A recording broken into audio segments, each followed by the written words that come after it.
Hello, I'm Beth Joey and welcome back to my YouTube channel.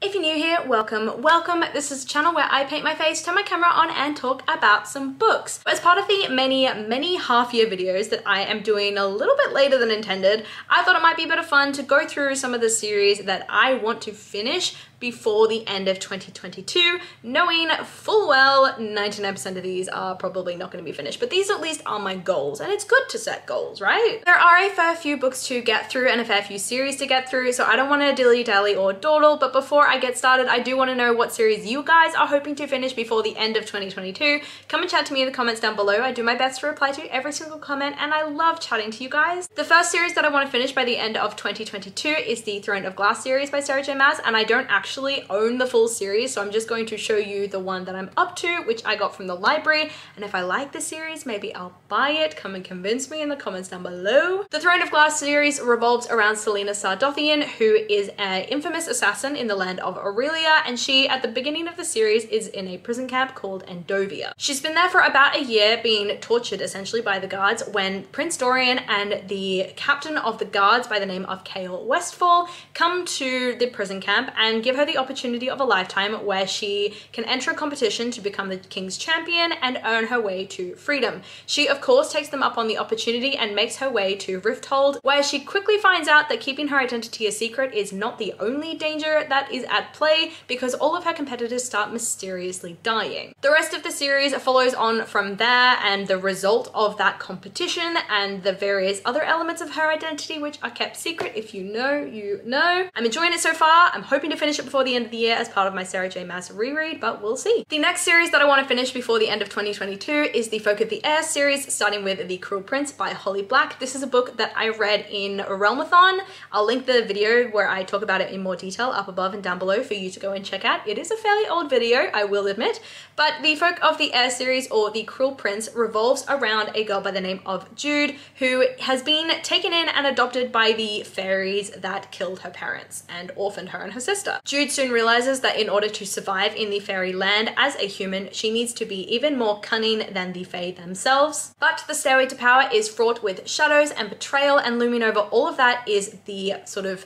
infamous Prince Carden, who just is determined to make her life hell. This is definitely a bully romance, and I did sort of enjoy the first book when I read it, but I am keen to continue with the rest of the series because I've heard it's quite good and I know it's quite beloved. The next series that I want to finish before the end of 2022 is a series I haven't actually started yet, but I've finished the other series in this world, and that's King of Scars by Leigh Bardugo, which of course is in the Grishaverse world. This is the third series within that world, and I think it's the final one as well. Within the Grishaverse world, each series follows a different sort of set of characters every time, and this particular book or series follows Nikolai Lantsov, who is a prince, I think, and then Zoya Nazialensky, who is, I think, sort of one of the sort of bad people in the first series, who sort of redeems herself, I think, later on. And then it also follows Nina Zenik, who is in the Six of Crows series.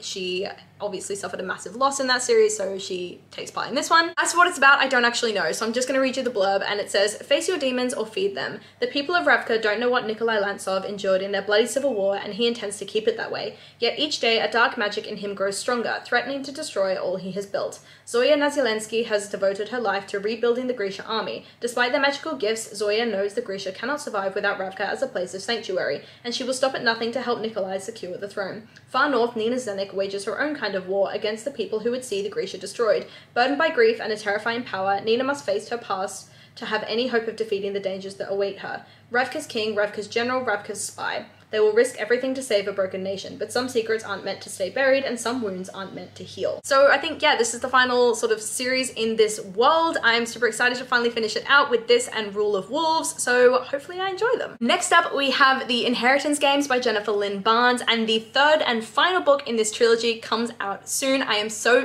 excited for it, and when I heard there would be a Fairy Loot special edition, I jumped on the chance to get it, so I have alerts and everything set up so that I make sure I get a copy of that. This particular series is really fascinating in my opinion, and it has a lovely love triangle and a fun mystery, and I think it's just great. But for the life of me, I couldn't tell you off the top of my head what it's about, so I'm gonna read you the blurb, and it says, "She came from nothing. Avery has a plan, keep her head down, work hard for a better future. Then an eccentric billionaire dies, leaving her almost his entire fortune, and no one, least of all Avery, knows why. They had everything. Now she must move into the mansion she's inherited. It's filled with secrets and codes and the old man's surviving relatives, a family hell-bent on discovering why Avery got their money. Now there's only one rule, winner takes all. Soon she's caught in a deadly game that everyone in this strange family is playing, but just how far will they go to keep their fortune?"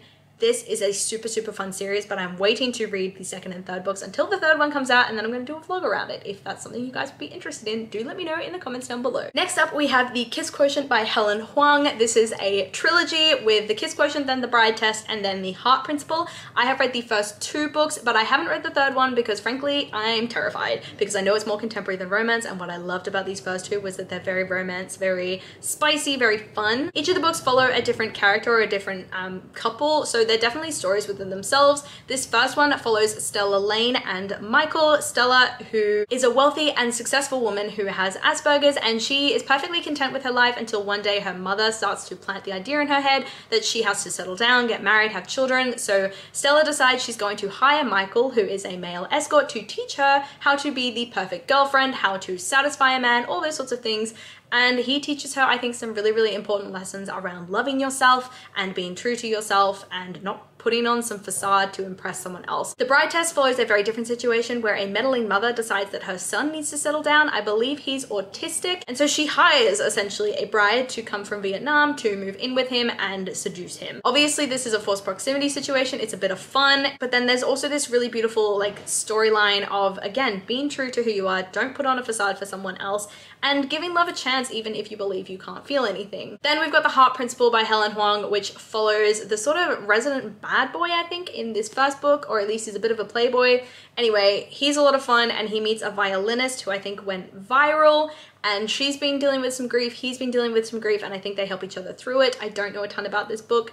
It is in my bedroom, but I cannot be stopped to go and get it. But I've heard it's really good. It's just more contemporary than romance. Apparently it's very hard hitting, and I'm just not ready for that yet. So those are all the series that I want to finish before the end of 2022, knowing full well that I'm probably not going to get to all of them, but I can still have hope. As I said at the beginning of the video, let me know down below if there are any series that you are trying to get finished before the end of the year, what series you're loving at the moment, are there any series that you're in the middle of at the moment? Come and chat to me in the comments. I do my best to reply to every single comment. I love talking to you guys. I really hope that you liked this video, and if you did, please do let me know by liking, subscribing, and hitting that notification bell all down below. It is a super easy way to help my channel grow, and I will see you lovely people in my next video.